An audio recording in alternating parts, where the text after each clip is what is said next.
Minamahal na mga kapatid sa Panginoon, you may be seated. Ang theme natin ay sa buwang ito ng Pebrero is about the cost of love. Sa Tagalog, ng cost of love ay ang halaga ng pag-ibig.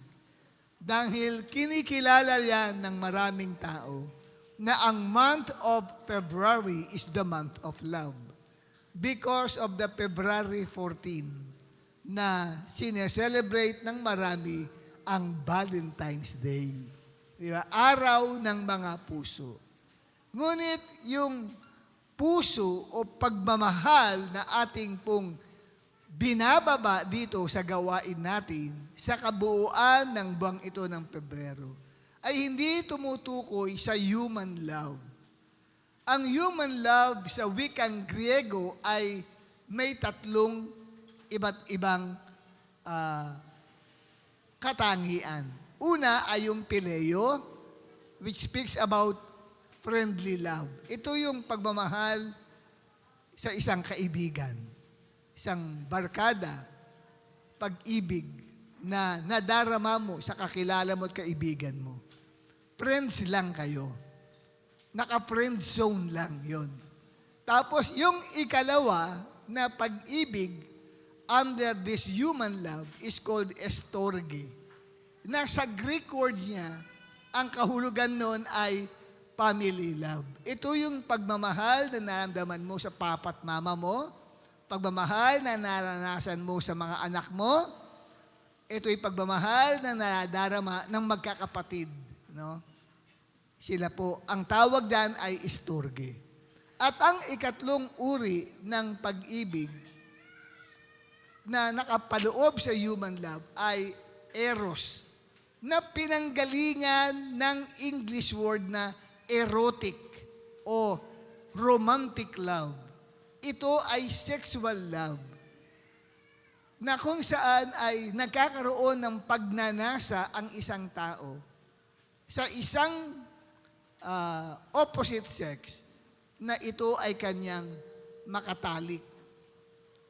So, ang erotic love o eros sa Greek word ay para lamang doon sa mag-asawa. Kaya pag ang eros na yon o erotic love ay pumasok sa puso ng magkapatid, nagkakaroon ng sexual relation yung magkapatid, ang tawag ay incest. O kaya kung yung eros na yon ay pumasok doon po sa mag-ina o mag-ama, nagkakaroon po ng tinatawag na incest kasi nagkakaroon sila ng sexual relationship which is forbidden by God. Kaya yung eros is exclusively only for the relationship between a husband and wife. Other than that, wala na pong iba. At yung under ng human love yun. Ngunit yung ikalawa ay under God's love, which is our main focus on this whole month of February, ay tinatawag sa Greek word na agape. Ito po yung pag-ibig ng Diyos. Malinis siya, pure. Walang anuman po itong pagkukunwari. Pure siya dahil walang mali siya yung pag-ibig na yun.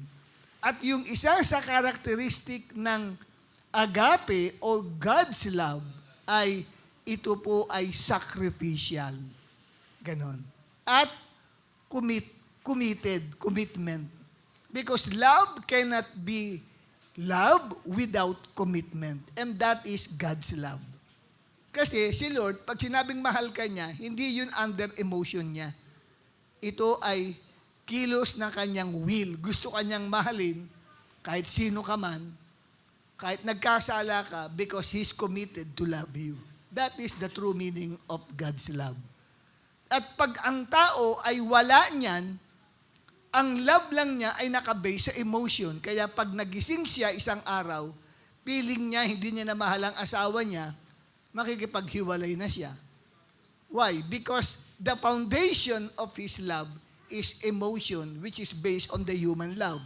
But if your foundation of your love is agape, which is God's love, which foundation is not based on feelings or emotion, but based on your commitment to be with that person till death do us part. Yun po yun. Kaya napaka-importante pong naintindihan natin ang difference between the human love and also God's love. Kaya may mga friendship na nagkakahiwalay. Kasi yung friendship nila based on emotion. Di ba? May ganon. May mga estorge din na relationship sa mga magpapamilya. Nagkakatakwilan, di ba? Based on emotion. Pero yung relationship based on commitment, kahit ano mangyari, kahit nag-away pa kayo, nanatili kayo sa isa't isa. Because your love is based on commitment, which speaks about agape or God's love. Ganyan magmahal ang Diyos. Naunawaan niyo po? At yung pong agape o God's love, yan yung ating pinapaksa dito po sa kabuuan ng buwan ng Pebrero. Anong petsa tayo ngayon? 9, Pebrero 9 sa Espanyol. Sa English ay February 9. At ang theme natin sa buong February is the cost of love. Kaya yung love dyan ay hindi human love, but God's love or agape. The cost of love, ang halaga ng pag-ibig. At dahil dyan, meron tayong paksang tatalakayin ngayon. Based from our team, at ang paksa natin ay ang halaga ng pagmamahal sa kapwa. Ang halaga ng pag-ibig o pagmamahal sa ating kapwa. Sino ba ang aking kapwa? Tumingin ka sa kanan, tumingin ka sa kaliwa, at tumingin ka sa likod at sa harapan mo. Yan ang iyong kapwa. Yung mga tao na nasa labas nitong ating bulwagan ay ang ating kapwa. Yung mga kapitbahay mo ay ang iyong kapwa. Wala ang mga classmates mo rito kung nag-aaral ka. Wala ang mga office mates mo rito kung nagtatrabaho ka. Pero sila ay iyo ring kapwa. Who is my neighbor?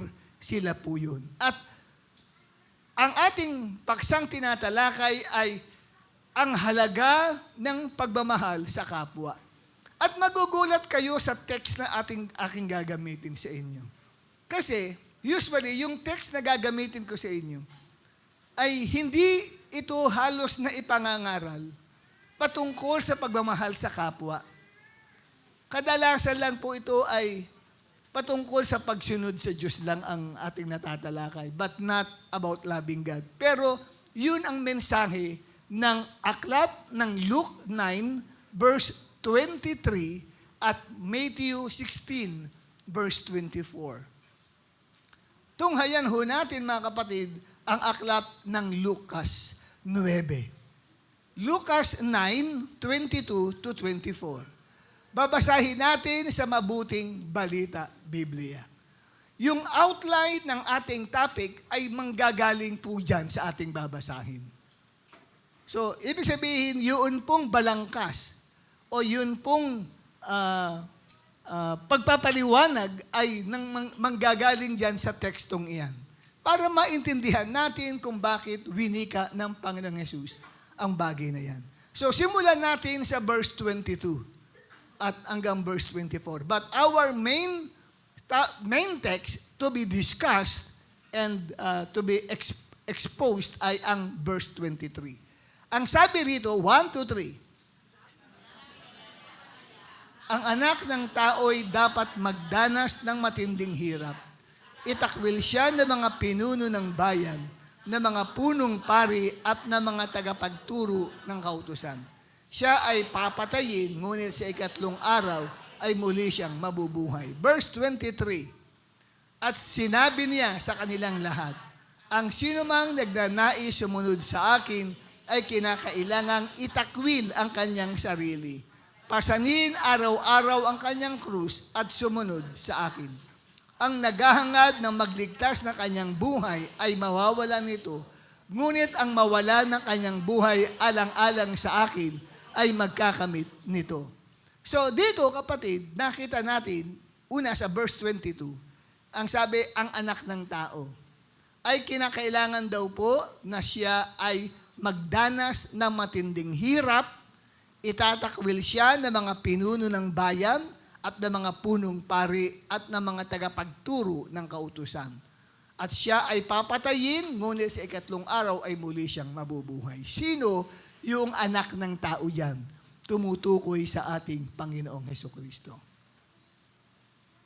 At kinakailangan mangyari yun upang matubos niya ang tao sa kasalanan. Upang ang tao ay maligtas at pumasok sa langit. At pagdating sa verse 23 ay sinabi niya, ang sinumang nagnanais sumunod sa akin ay kinakailangang itakwil ang kanyang sarili. Diyan.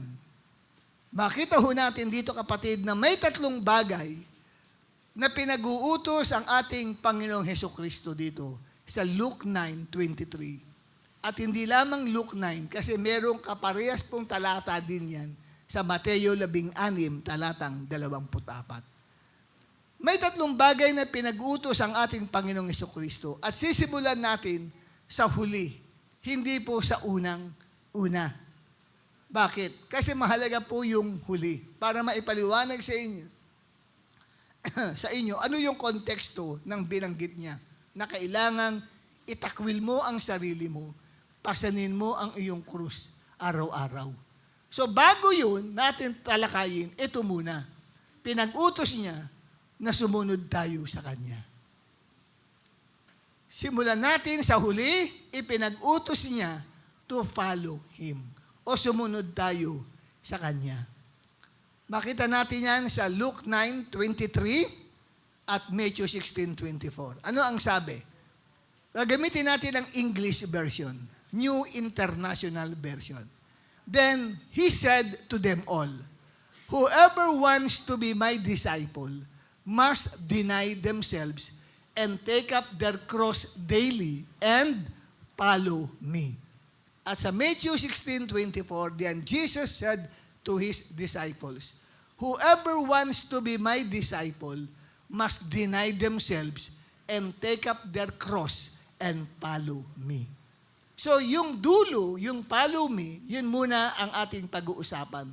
Mamaya, paano tayo? Mula sa ilalim, papataas tayo. Ibig sabihin, mula sa huli, papunta tayo sa una na pinag-uusapan. Follow me muna, bago yung take up your cross, at bago yung denying yourself. Para makuha ninyo, ano ba ang kahulugan niyan? Actually, more than 45 years ago, nang ako ay unang dumalo sa ganitong pagtitipon, first time ako naanyayahan, doon ako nakakilala kay Christ. Ang preaching ng pastor ay Matthew 16:24. First time, ang pinangangaral agad ay kailangang sumunod ka sa Kanya, pasanin mo ang krus mo at tanggihan mo ang sarili mo. Kung hindi ka open sa salita ng Diyos, pwedeng hindi ka bumalik next Sunday sa gawaing iyon na napakinggan ko. Kaya lang, because of the grace of God, my heart was open to that teaching at tinanggap ko yun. At yan ang foundation ng akin pong Christian life. Kasi first time na nakarinig ako ng isang nagpipreach, ang tekstong pinaliwanag niya ay Matthew 16:24. Hindi pa Luke 9:23. Tapos saka ako natutong magbasa, nakasulat din pala yan sa Book of Luke, chapter 9, verse 23. Ngayon, ano ba ang kahulugan ng salitang follow me? Ang Lucas 9:23 at Matthew 16:24, saan tumutukoy yan? Yan po ay tumutukoy sa mga pag-abot sa mga taong hindi pa ligtas. Ulitin ko po, yun pong pag-uutos ng Panginoong Yesus sa binasa natin sa Luke 9:23 at Matthew 16:24 ay tumutukoy sa pag-abot sa mga taong hindi pa ligtas, sa mga unsaved people. Yung mga taong hindi pa ligtas, sila po yung pag namatay, ang kaluluwa po nila hindi pupunta sa langit. At hindi rin po pupunta sa limbo o hindi po pupunta sa purgatorio dahil wala pong purgatorio. Dalawa lang po ang pwedeng puntahan ng kaluluwa ng tao pag ito'y namatay. Kung hindi langit, impyerno. Ang impyerno po ay isang lugar ng pagdurusa, ng pinuntahan ng isang binatang mayaman nang ito'y mamatay, na ang pangalan ay Lazarus. Iba pala yung Lazarus. Si Lazarus pala yung napunta doon sa piling ni Abraham. Ito po ay tumutukoy sa heaven. Pero yung pong pinuntahan ng binatang mayaman na yun, ay pinahihirapan siya doon sa sobrang tindi ng init na kanyang nararanasan. So, hindi ligtas. Yan po ang pupuntahan ng mga tao. Ngayon, bakit ko nasabi na ang Luke 9:23 at Matthew 16:24 ay tumutukoy sa pag-abot, sa pag-reach out sa mga taong hindi pa ligtas? Kasi pareho pong gumamit ng salitang follow me. Pareho pong gumamit ng salitang follow me. Saan unang ginamit ang salitang follow me? Sa principle po ng hermeneutics. Hermeneutics is helping us how to interpret Scripture. Meron pong tinatawag na the law of first mention. At yun ay napakahalaga kasi yun ang pinaka-foundation ng word. Unang ginamit siya, i-consider mo siya pag ginamit sa susunod. At makikita ho ninyo, ang unang paggamit ng salitang follow me ay tumutukoy sa pagpapanalo ng mga tao para kay Kristo.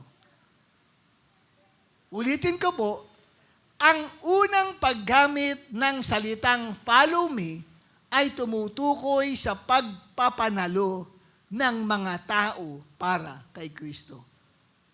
Pag sinabing pagpapanalo, ito po yung nakakahikayat ng mga tao para maglingkod kay Kristo. Saan mababasa? Sa book of Matthew chapter 4. The first book in our New Testament Bible ay ang book of Matthew. The first mention, follow me, was written in that particular verse sa Mateo 4:19.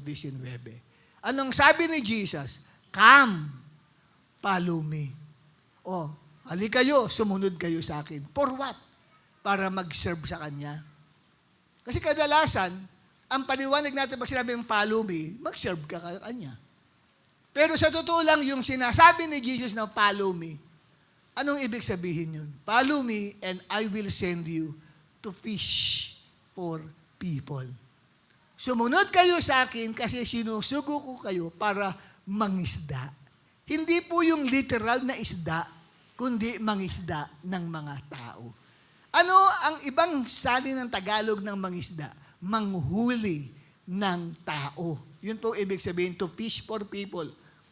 Sumunod kayo sa akin, follow me, and I will send you to fish for people. So kung susunod ka pala kay Kristo, anong trabaho mo?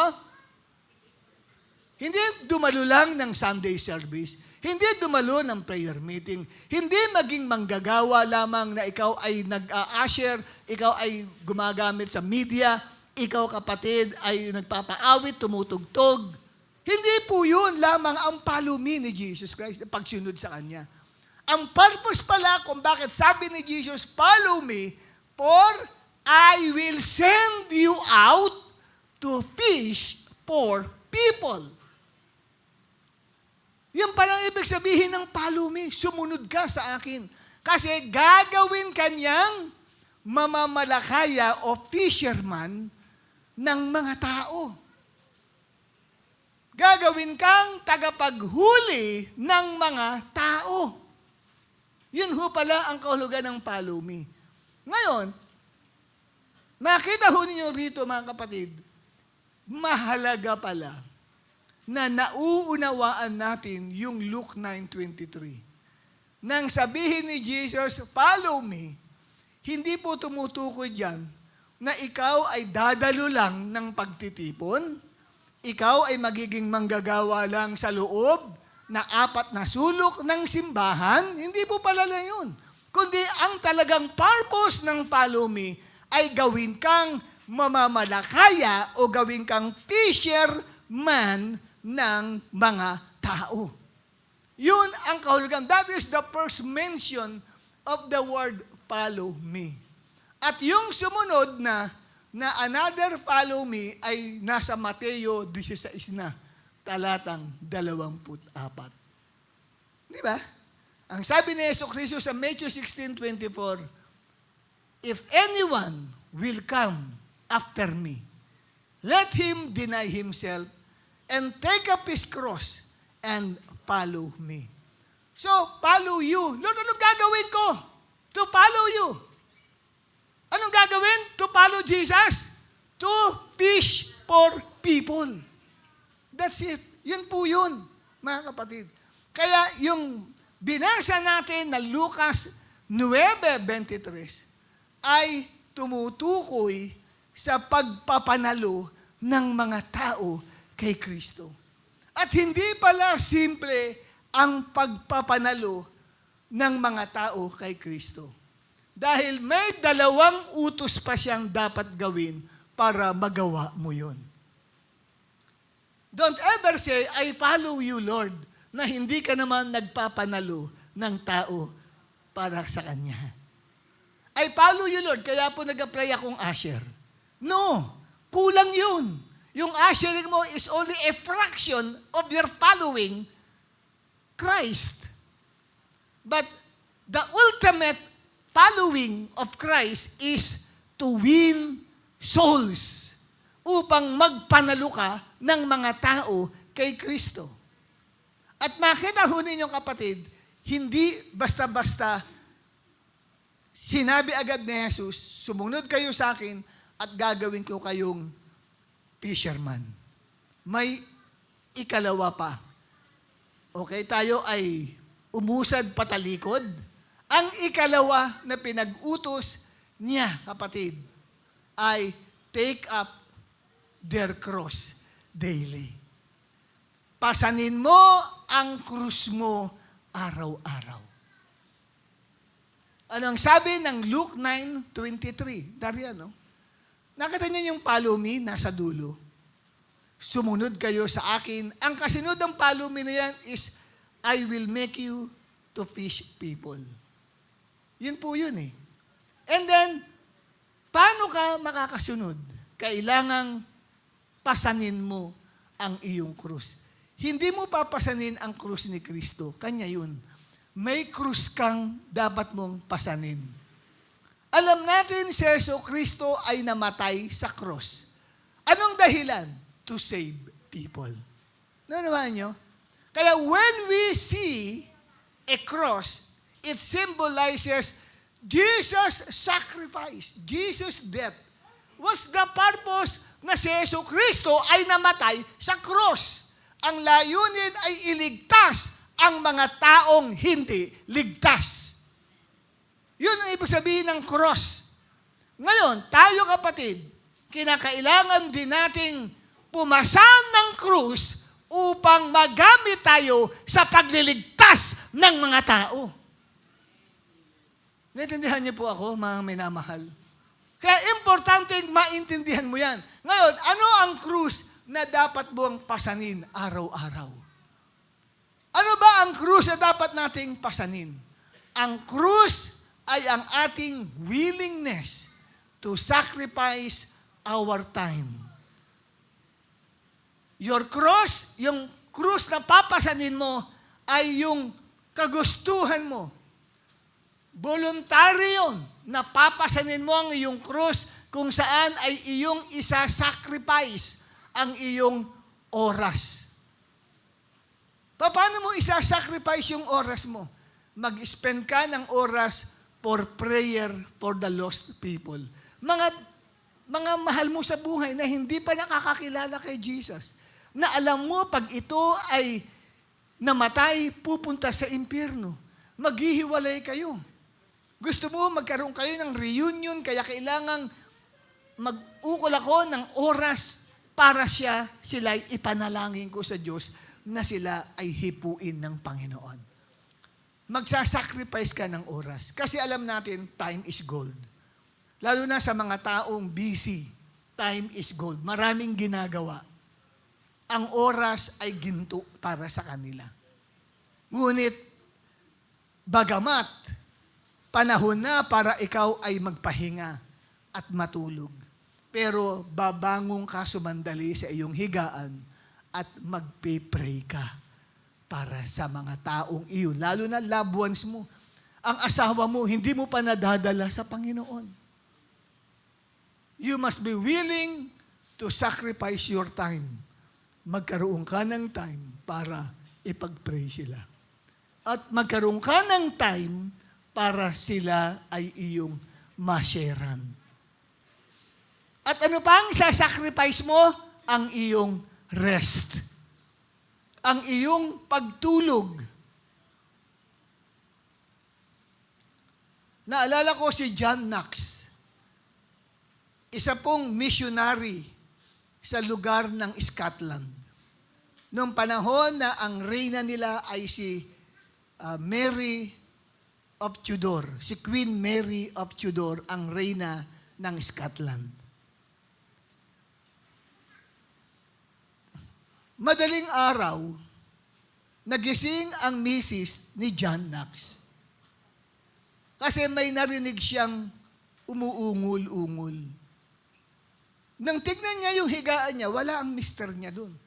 Lumabas siya ng kwarto at sinundan niya yung tinig na yun. At pagdating sa salas ay nakita niya ang husband niya na nakahiga, nakapatira pa doon po sa semento, sa sala. At sabi niya, John, 3:00 na ng madaling araw, matulog ka na. Ang sabi ni John, how can I sleep when my land is not saved? Paano ako makakatulog kung ang aking bansa ay hindi ligtas? Na-record po yun sa talambuhay ni John Knox. When you study the history of Scotland, yung buong bansang Scotland ay nakakilala lahat kay Jesus Christ. Na born again ang lahat ng tao sa Scotland because God answered the prayer of John Knox. Nagkaroon ng malaking revival sa buong Scotland. Yung iba't ibang relihiyon sa Scotland ay tinakwil ng mga tao at in-embrace ay si Kristo ng Bible. Nakatala po yan sa history. Hindi lamang po sa tinatawag na church history, but in the history of Scotland itself. If you will gonna research it, makikita ho ninyo, mga kapatid. Kaya lahat ng mga kanilang prime minister ng Scotland, lahat ng mga binubuo na kanilang parliamentarians, tumbas ngayon ng kongresista at mga senador, ay puro po mga born-again Christians. Lahat sila. Bakit? Sapagkat mayroong isang tao na ipinasan ang kanyang cross at willing siyang isacrifice ang kanyang pagpapahinga para lamang mapagwagian niya ang kanyang mga kababayan kay Kristo. Amen? So, pinasan niya ang kanyang cross. So, he sacrificed his rest. Kaya sabi niya, how can I sleep when my land is not saved? Samantalang tayo, naghihilik pa. Di ba? Tapos, ang mga mahal mo sa buhay, ni hindi mo madala sa gawain sa Panginoon. Ang papa't mama mo, ang asawa mo, ang mga anak mo, ang kapatid mo, ni hindi mo madala kay Kristo. Pero ang sarap ng tulog mo, naghihilik ka pa, nagmamantika ka pa.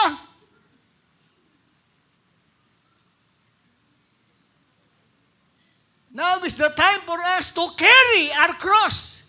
Dalhin natin ang ating sariling krus. Hayaan natin, kapatid, na isakripisyo natin ang ating pamamahinga, ang ating pagtulog, at atin pong abutin ang ating mga mahal sa buhay, ang ating mga kaibigan, kakilala, ka-office mate, ka-schoolmate, barkada, na dalhin sila sa paanan ng ating Panginoong Yesus.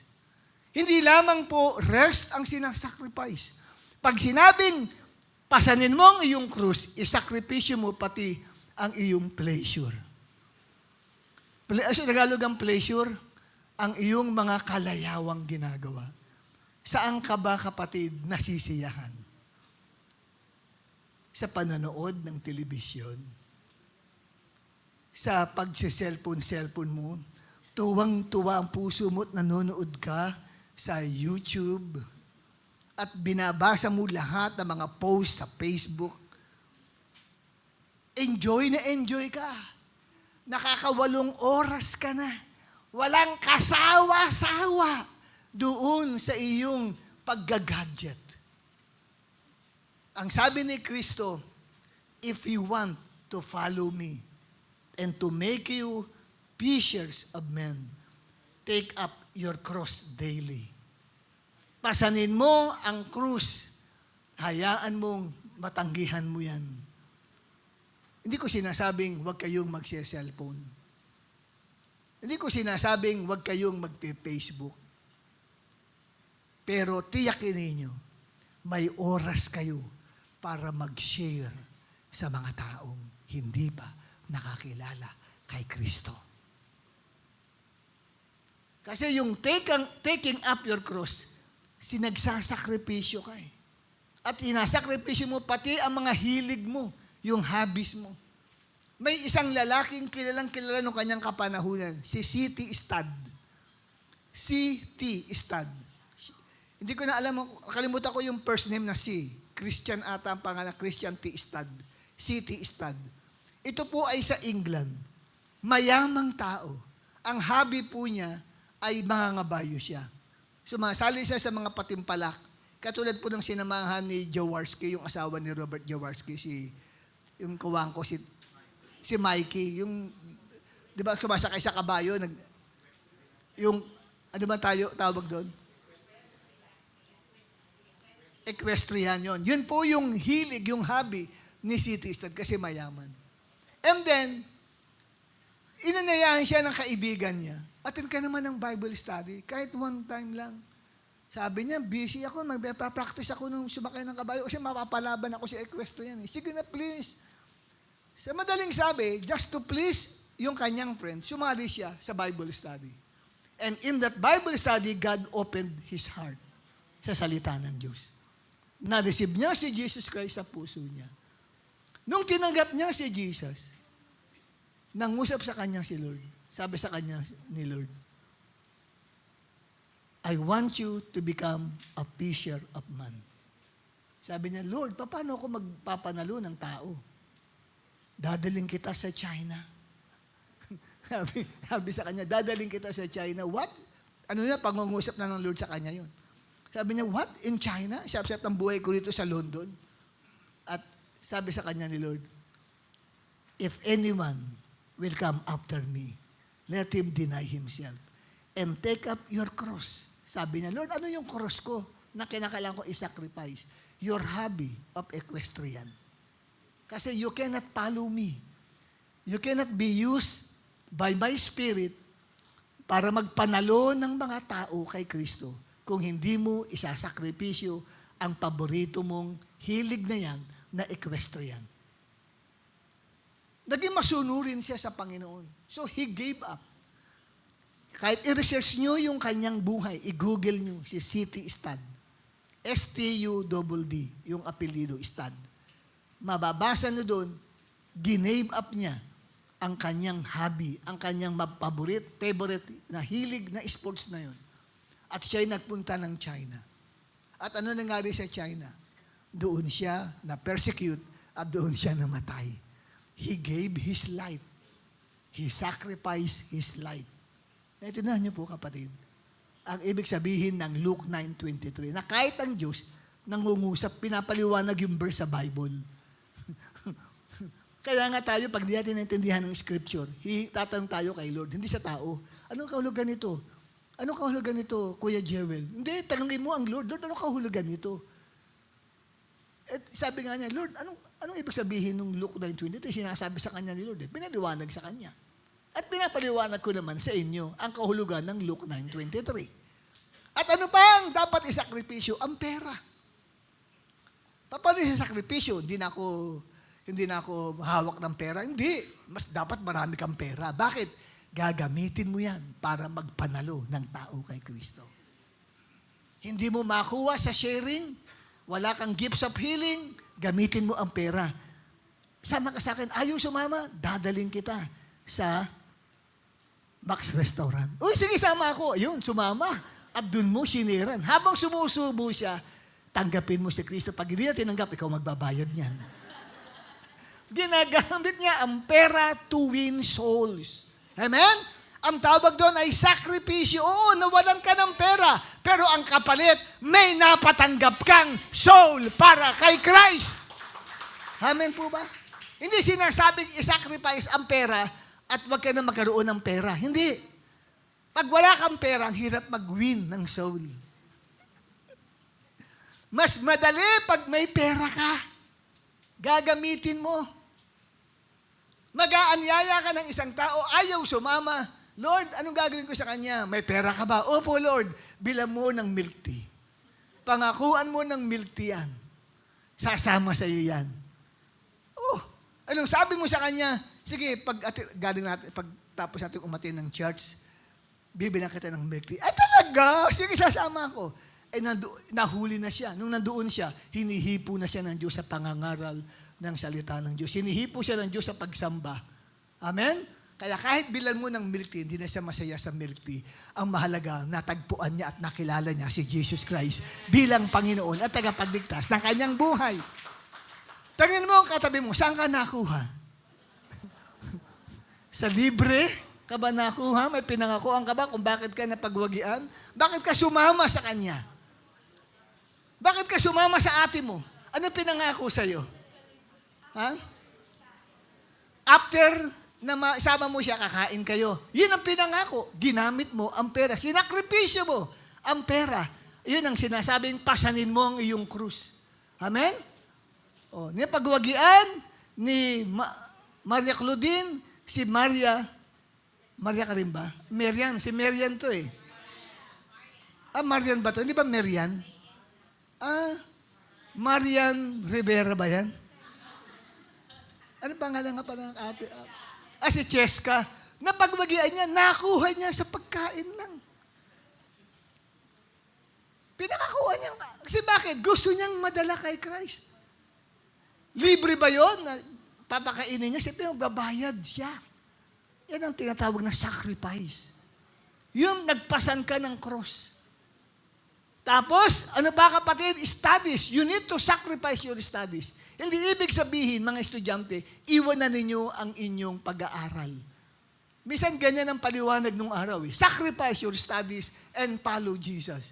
Iniiwan na yung studies nila. Hindi. Pag sinabing sacrifice your studies, wag mong iiwan ang pag-aaral mo. Nandiyan ka nag-aaral, pero pag sinabing sacrifice your studies, bagamat nag-aaral ka, may time ka para mag-share sa mga kamag-aral mo, ibahagi mo si Christ sa kanila. Yung time na gumagawa kayo sama-sama ng assignment o ng project, yun yung time magsalita ka sa kanila. Gusto kong pakilala sa inyo yung aking matalik na kaibigan. Sino may matalik kang kaibigan? Oo. Pag may problema ako, sa kanya ko na ino-open lahat ng mga problema ko. Talaga, pakilala mo naman kami dun. Pinapakilala ko nga sa inyo, si Jesus Christ. So, habang nagsishare ka, nagsasacrifice ka. Kasi bakit? Gumagawa sila ng project, ikaw naman huminto ng paggawa mo ng project kasi nagsasalita ka eh. Di ba? Yun po yung time ng sacrifice na sinasabi. Lagi mong isinisingit si Jesus Christ. Ang tawag doon ay pagpapasan ng cross. Sa pag-aaral. Nung ako estudyante, dami kong na-share dyan sa PUP nung araw. Sinusundan ko yan kahit hanggang mag-CR sila. Paglabas ng CR, andun pa rin ako, naghihintay sa labas sa pinto ng CR. Ay, akala ko umalis na. Kasi sinisharean ko, pinapatanggap ko kay Lord. And also, job, trabaho. Sacrifice your job. Anong sabihin ng isa-sakripisyo ko ang trabaho ko? Iiwan ko trabaho ko? Hindi po ibig sabihin, iwan mo ang trabaho mo. Nariyan ka pa rin sa trabaho. Pero, habang nagtatrabaho ka, hindi po pwedeng hindi mo maibahagi si Christ sa mga kasama mo sa trabaho. Kailangan alam ng buong mga kasama mo sa trabaho na ikaw ay born again Christian. Wag mong ililihim yan. Never na i-hide mo ang iyong identity kung sino ka. Hayaan mong malaman nila. Yan ay pagsasacrifice. And also, sacrifice your family. Ano yung sabihin ng sacrifice your family? Kung nakita mo sa sarili mo, hadlang ang pamilya mo sa pagpapanalo mo ng kaluluwa. Hindi ka makapagpanalo dahil sinasabi sa iyo ng magulang mo, huwag kang lalabas ng bahay. But may cellphone, kailangan na invento ang mga cellphone ngayon eh. Hindi ka tulad nung araw, kailangan gagamit ka ng PLDT para makatawag. Hindi lahat ng araw ay may mga PLDT telephone. Di mo ba? Ngayon may cellphone na, kahit bata may cellphone na eh. Kahit sanggol pa nga lang, di pa nasa sinibo pa ng anak nila, ng nanay nila, binibili na agad ng cellphone para pagkasiling daw eh, mabigyan agad ng cellphone. So, hindi dapat napapahad lang tayo sa ating mga loved ones sa pagpapanalo ng soul kay Christ. Ay, naku, ang dami kong apo, no? Wala akong time dyan. Aba, edipit-bitin mo yung apo mo. At nung may bumati na kapitbahay, ang cute ng apo mo, oo nga eh. Saka ka mag-share ng gospel sa kanya. Di ba? Hindi dapat hadlang ang pamilya sa pagpapanalo. Kaya nga, ang sabi, ang krus ay ang ating willingness to sacrifice our time, rest, pleasure, hobbies, money, studies, job, and family in order to reach unsaved people to get saved. Yun po, kapatid, ang sinasabi na pasanin ang ating krus. Hallelujah. Alam niyo po ba na ang pagsasakripisyo ng mga bagay na mahalaga sa ating buhay ay isang uri ng pagsamba sa Diyos? Yan ang tunay na worship. Hindi lamang po yung tayo po ay nagtitipon pag linggo rito. Sumamba ako sa Panginoon. Piling mo nakasamba ka kay Lord. Pero ano ba ang tunay na pagsamba sa Diyos? Ang tunay na pagsamba sa Diyos ay ang pagsasakripisyo ng mga bagay na maimportante o mahalaga sa buhay mo. Anong sabi ng Roma 12, talatang 1? Kaya nga, mga kapatid, alang-alang sa masaganang habag ng Diyos sa atin, ako'y nakikiusap sa inyo na ialay ninyo ang inyong sarili bilang isang handog na buhay, banal at kalugod-lugod sa Diyos. Ito ang karapat-dapat na pagsamba ninyo sa Diyos. Ano raw yung karapat-dapat na pagsamba sa Diyos? Inihahandog ang sarili, hindi isang haing patay. Kasi ang patay, hindi na po nakakakilos. Ang patay, hindi na po nakakalakad at hindi na nakakapagsalita. Isang handog sa Diyos na buhay. Bakit? Para makapagsalita ka sa mga taong hindi pa nakakilala kay Kristo. Para makapaglakad ka at abutin mo ang mga taong wala pa kay Kristo. Yan pong ibig sabihin yan. So habang ikaw ay nagpapagamit, ang ginagawa mo ay totoong pagsamba sa Diyos. So, ako po, pag Sunday, present ako parati. Nagtataas po ako ng kamay. Pagsamba rin yan, kaya lang, sa tingin ng Diyos, kulang yan. Hindi ka pa sumasamba sa akin. Kasi, ang karapat dapat na pagsamba sa akin, ang buhay mo nakahandog sa akin. Nakasakripisyo ka. Nakasakripisyo ang buhay mo. Sinasakripisyo mo yung time mo, yung rest mo, yung money mo, yung hobby mo. Sinasakripisyo mo ang pag-aaral mo, ang trabaho mo, para makapagpanalo ka ng kaluluwa kay Kristo.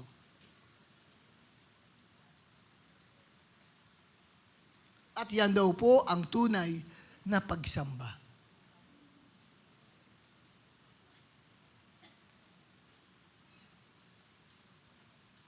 At ano pa ang krus na dapat pasanin araw-araw? Ang pagpasa ng ating krus na binabanggit ng ating Panginoong Jesucristo dito ay ang pagpapakita ng pagmamalasakit o pagmamahal sa mga taong hindi pa ligtas. Kaya sinabing, pasanin mo ang iyong krus. Ibig sabihin, ipakita mo na ikaw ay nagmamalasakit o nagmamahal ka sa mga taong hindi pa naliligtas. Handa mong isakripisyo ang buhay mo para sa kanila. Alam niyo po, pinag-uusapan natin ay ang pag-ibig. Ang pag-ibig natin sa mga kapwa natin. Ang pag-ibig ay hindi totoong pag-ibig kung walang elemento ng sakripisyo. Love will not be love without the elements of sacrifice.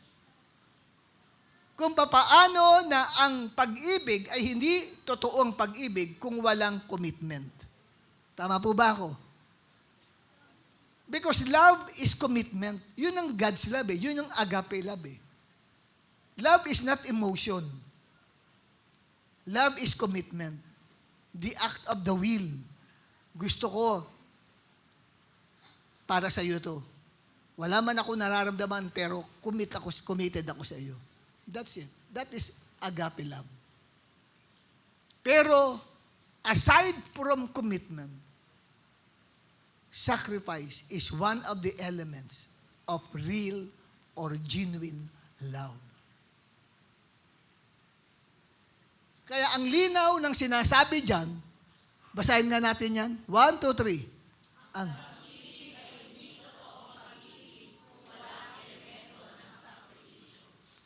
totoo po yan. At dahil sa pagmamahal at pagmamalasakit sa mga taong hindi pa ligtas, kailangan nating pasanin ang ating krus na tumutukoy sa pagsasakripisyo. Pag sinabing pasanin mo ang krus, magsakripisyo ka. At pag sinabing magsakripisyo ka, ibig sabihin, gawin mo yun ng may pag-ibig. Kasi ang pag-ibig ay ang pagsasakripisyo. Pakiclick mo na nga, sis. Yan. Isa pa. Ang pag-ibig ay ang pagsasakripisyo. Yan pong sinulat ko na yan. Hindi po yan katang-isip. Yan po'y nakabatay sa Biblia. 1:15, talatang 13. Ano ang sabi ni Kristo? Ang pinakadakilang pag-ibig na maaaring taglayin ng sinuman para sa kanyang mga kaibigan ay ano? Ano raw ang pinakadakilang pag-ibig? Na ialay ng tao ang kanyang buhay para sa iba. That is real or genuine love. Ialay mo ang buhay mo para sa ibang tao. That is a genuine and real love. Kaya yung sabi ni Christ, follow me, at yung palang follow me na yon ay to make you fisher of men, ito pala kapatid ay nangangailangan ng pagsasakripisyo. Kung kaya, next slide natin, kung hindi mo kayang magtiis at nagrereklamo ka sa ginagawa mo, o madali kang gumib up o magsawa sa ginagawa mo para kay Lord, hindi man pagwiwin ng soul, pagiging manggagawa dito. Kulang ka ng pagtitiis at nagrereklamo ka sa ginagawa mo. Member ka ng ushering team, member ka ng media, member ka ng general services, member ka ng praise and worship team, o anumang ministry meron ka. At lalo na nai-involve ka ngayon sa tinatawag natin new system ng ating discipleship, at ikaw, kapatid, ay nagrereklamo sa ginagawa mo. O kaya ay madali kang gumib up sa ministry. At madali kang magsawa sa ginagawa mo para kay Lord. Nangangahulugan na gumagawa ka ng walang pag-ibig.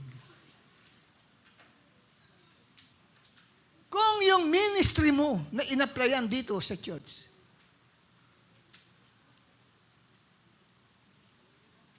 at hindi ka na mag-a-apply sa susunod, Dahil ikaw ay maaari, kapatid, give up na. Nagrereklamo ka, nahihirapan ka, nangangahulugan. Lahat ng tinrabaho mo ay walang pagmamahal. Bakit? Nasa Bible yan. 1 Corinthians 13:7. Ipinaliwanag ano ba ang ibig sabihin ng pag-ibig? Pinoy version. Ang nagmamahal ay hindi sumusuko. Ang nagmamahal ay lagi siyang nagtitiwala. Laging may pag-aasa. At ang nagmamahal ay laging nagtsatsaga kahit anong mangyari. Kung may pagmamahal ka. Pero kung wala, you easily give up. Ayoko na po maging manggagawa. Lahat ng tinrabaho mo, baliwala sa Diyos yun. Hindi tanggap ni Lord yun. Bakit? Ginawa mong walang pagmamahal sa Kanya.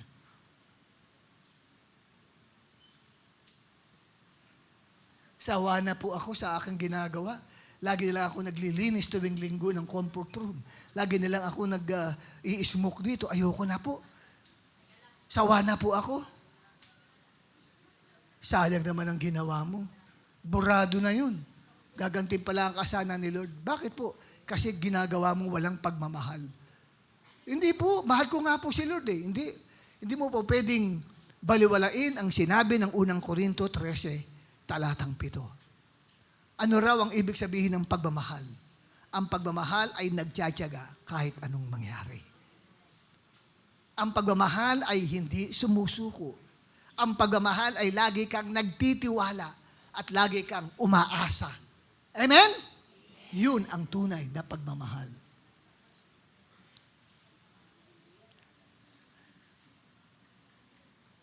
Kaya sa ating pagpapagamit sa Panginoon,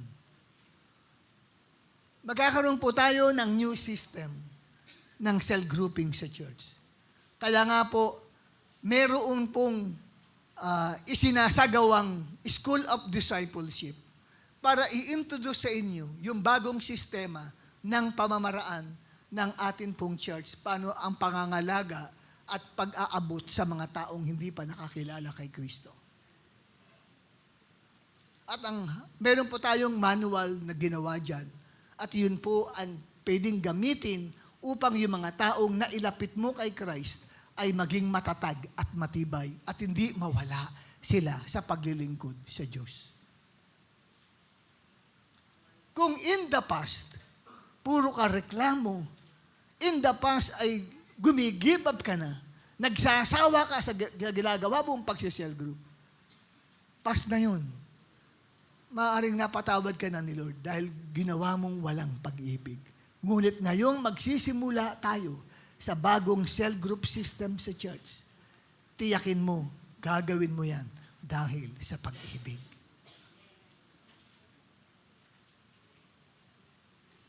Kaya nga, nung last Friday, nagbigay ng listahan, maglista kayo ng 100 na kakilala ninyo. At i-check nyo yung mga kakilala nyo kung ito'y naglilingkod na kay Lord, kung ito'y ligtas na. Para malaman mo kung sino pa sa mga dati mong classmates, dati mong kaibigan, kapitbahay, dati mong boyfriend, dati mong girlfriend, dati mong asawa, para maabot mo sila kay Lord. Ma-sharean mo sila. Ngayon, kung binigyan ka ng listahan at ikaw naman nagsabi, ano naman ito? Ang trabaho na naman ito sa amin. Walang pag-ibig ka. Useless kang tao. Wala kang love. Ba't ka pa nabuhay sa mundong ito? Wala kang love eh.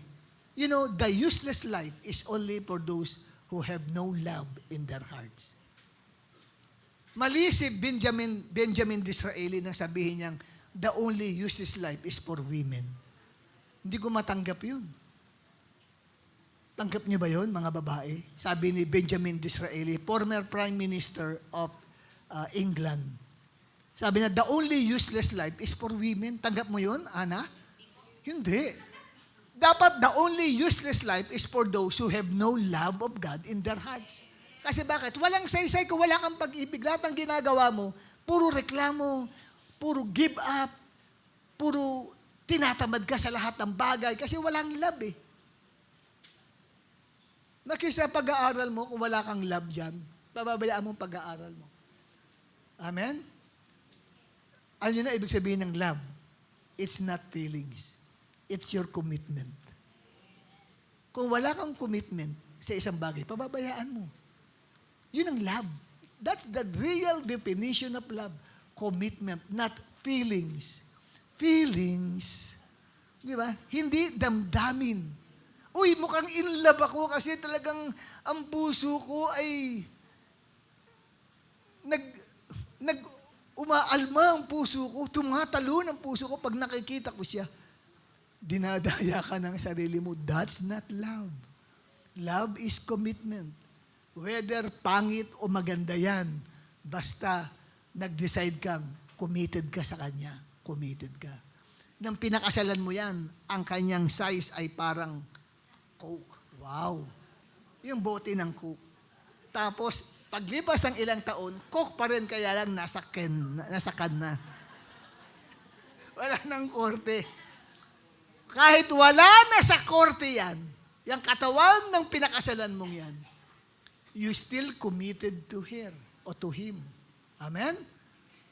Walang iwanan yan. Yun ang love. Parang sa Diyos, walang iwanan. Kaya nga, ang Diyos may forever eh. His love is forever and His mercy is forever. Kasi, yun po eh. Yun po ang definition ng love sa Diyos. Tindihan niyo po, kapatid? Kaya hindi mo kayang isakripisyo kung wala kang pag-ibig. O, next Friday uli, hanggang limang Fridays lang po yung School of Discipleship, tinitrain.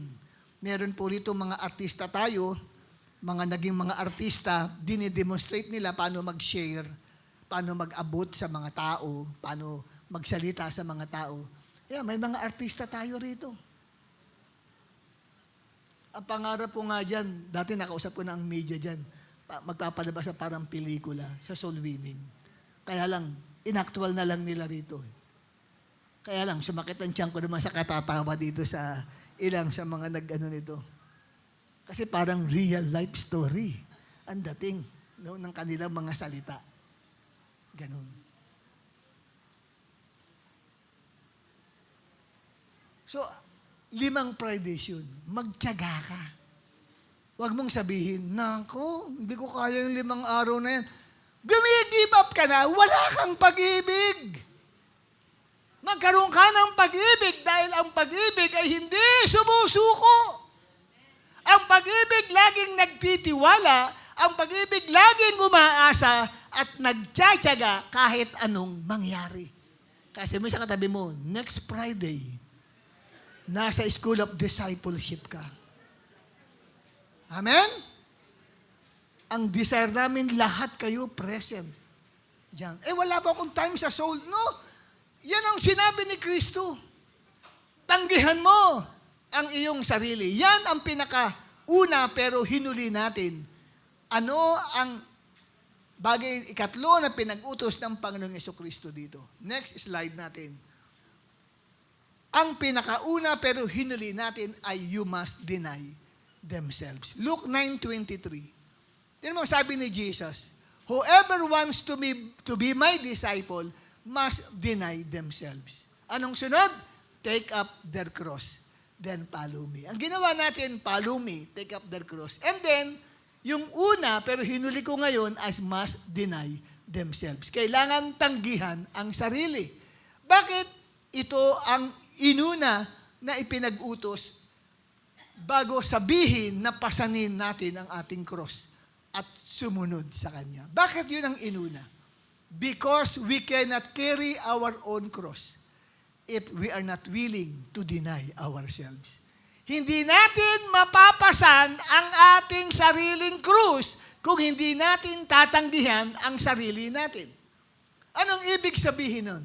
We cannot sacrifice our time, our rest, our pleasure, our hobbies, our money, our studies, our job, and our family for the sake of unsaved people if we do not learn to say no to these things mentioned above. Intindihan mo yan? English yan. Inuwaan mo? Kung hindi mo maintindihan, kalabitin ng katabi mo, sabi, pakitagalog nga sa akin na nakalagay na yun. Sige po, huwag kayong mahiya. Kaya nga yung pagtatanggi sa sarili is to sacrifice our selfishness. Tanggihan natin ang pagiging makasarili. Kasi yan, hadlang yan. Para hindi mo mapasan ang cross mo na pinag-uutos ng ating Panginoong Yesukristo. Next slide mo na, kapatid. Matatapos na ako. Ayan. Tapos na yan. Next slide naman. Denying ourselves means we need to deny our own preferences or our own biases and unfairness. Kasi yung iba, kaya nga sinabi ni Lord kinakailangan tanggihan ang sarili kung nais mong magpanalo ng soul. Kasi tayo minsan, may pinipiling taong sharean. Gusto lang natin yung mukhang tao ang natin kakausapin. Yung bang matino tao. Ay naku, mukhang masama yan, mukhang di gagawa ng mabuti yan. Huwag yan. Ito mukhang disenteng tao. Tinigang mula ulong gantalampakan, disente, itong sisharean ko. Huwag ka magkaroon ng sarili mong preferences na tao. At yung gusto mo lang kakausapin ay yung mga taong medyo may kaya sa buhay. Pagka mahirap, ay ako na sa impyerno sila, hindi ko sila sisharean. Kasi ito lang ang aking sisharean. Yung mga tao na sa palagay ko ay baka ka-vibes ko sila.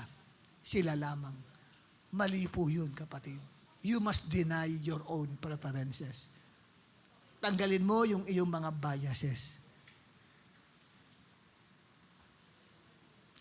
At pag sinabing deny yourself or deny your own selfishness,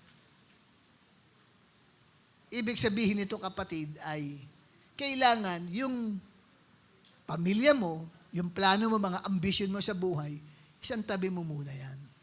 Unahin mo munang yung mag-share ka ng gospel, mag-win ng soul kay Lord.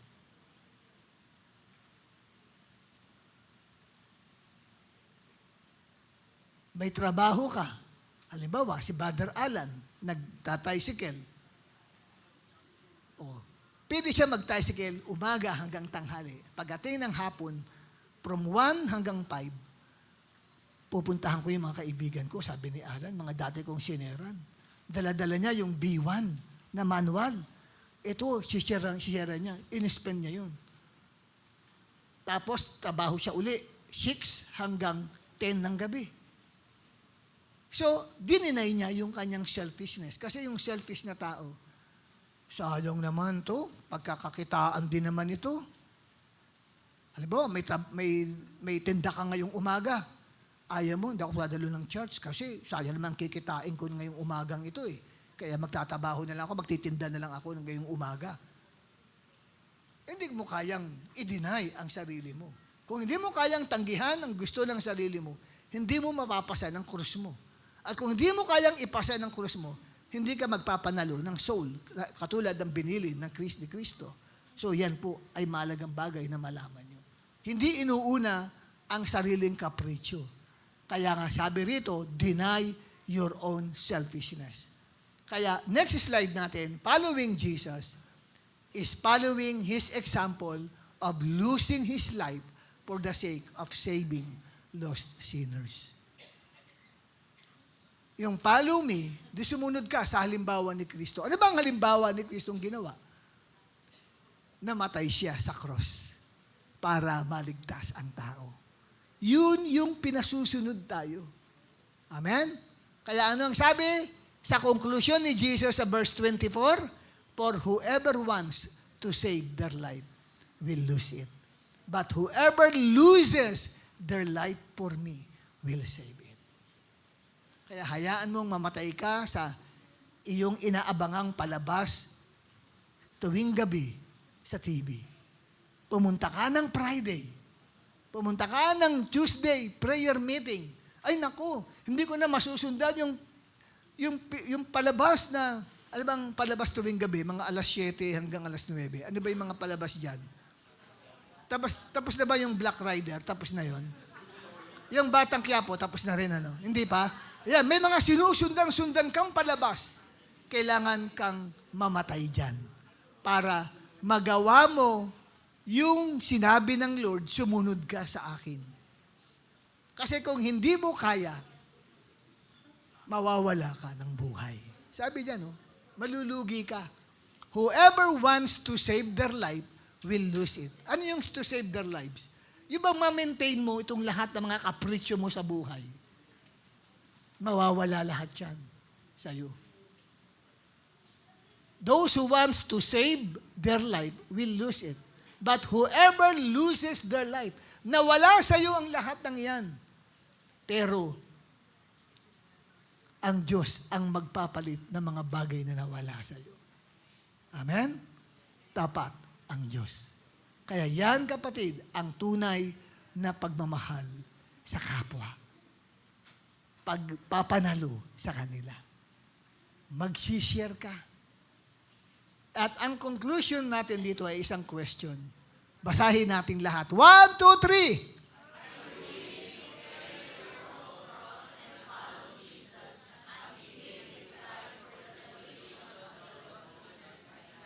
Yes, willing ka ba na pasanin ang iyong sariling krus at sumunod kay Jesus?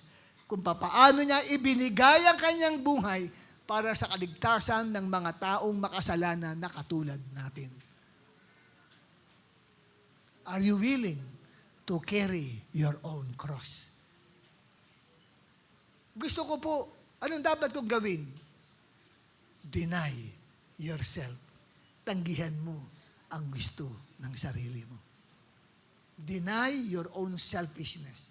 Huwag kang maging selfish. Hindi ko ibig sabihin, huwag kang magsi-selfie.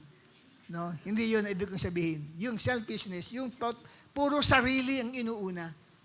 Puro yung kagustuhan ng sarili ang laging gusto. Sabi mo, no, no, no! Binuksan ng TV, alas 7, nakabihis ka na, papunta ka na ng prayer meeting. O kaya ng Friday, may training ng SOD. Sabi mo, aatin ako. Binuksan ng TV. Naku, nakita mo yung paborito mong palabas. Parang nakapako ka na doon. At sabi mo, no, no, no, no! Sabay labas. Sabi ng anak mo, bakit? Basta, no. Ayokong unahin yung sinasabi ng gusto ko. O gusto kong unahin ang dalhin at pasanin ang krus na ibinigay sa akin ni Kristo. Binigyan tayo ng krus. May kanya-kanya tayong pinapasan na krus. Amen? Kung hindi mo kaya yan, humingi ka ng biyaya kay Lord. Kasi hindi naman pagagawan sa atin ni Lord yan kung hindi natin kayang gawin. Yan yung verse na yan. Yan yung talatang yan na narinig kong unang-una kong dalo sa church. Deny your own self. Take up your cross. Kaya yung taking up my cross, nag-aaral ako sa PUP noon, lahat ng classmate ko, sinisharean ko. Tumatayo ako sa klase, nagngangaral ako sa klase. Pag wala ang profesor. Hindi lang sa klase ko, lahat ng mga nandoon, ang dami, ilang libong estudyante ng PUP. May tax ako, nagsishare ako, hinahabol ko sila lahat. Kaya malayo pa ako, nakita na ako, nagtatakbuhan na yung iba. Ayan na naman si Palasier. Pero okay lang yun, kahit iwanan ka. Ang dami nagtutumpukan, bakit parating pa lang ako, nawala na agad yung tumpukan. Kanya-kanyang alis eh. Kasi alam nila, mag-share ako eh. Amen? Salamat naman sa Diyos. May sa klase kong quantitative techniques in management, in decision making. Nadala ko yun, yung buong klase ko na yun. Sa gawain namin noon. Inibitahan ko sila.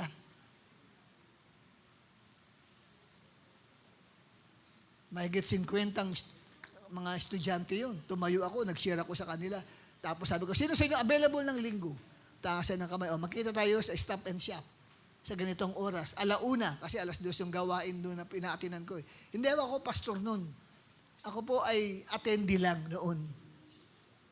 Hindi pa ako pastor noon. Attendee lang ako noon. Kasi yung talatang yan na sinisir ko sa inyo, yan yung una ko napakinggan. Na naintindihan ko siya na yun palang following Christ. Hindi pala yan yung tatanggihan mo lang para mag-serve ka, para dumalo ka ng gawain. Hindi, para magpanalo ka ng kaluluwa kay Kristo.